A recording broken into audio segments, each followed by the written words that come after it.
Le mois sans tabac est l'occasion de sensibiliser les gens au cancer du poumon et à l'intérêt du sevrage tabagique. En effet, le tabac est la première cause de facteur de risque de cancer du poumon.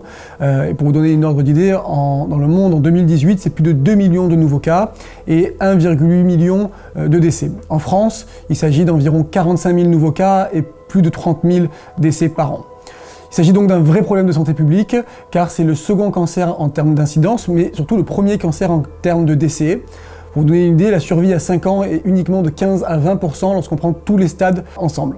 En revanche, si les patients sont pris en charge à un stade localisé, opérés, ils ont une survie de plus de 80 à 90%.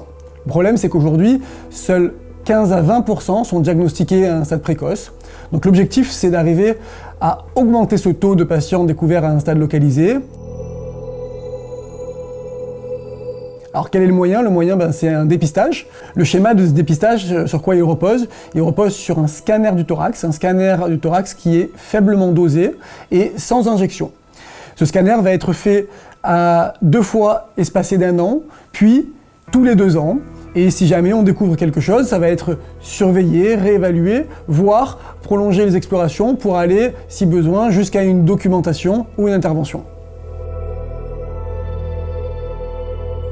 Aujourd'hui, donc, il n'y a pas de dépistage national. Les pneumologues et les médecins généralistes peuvent aujourd'hui déjà, et le font déjà, dépister leurs patients à risque.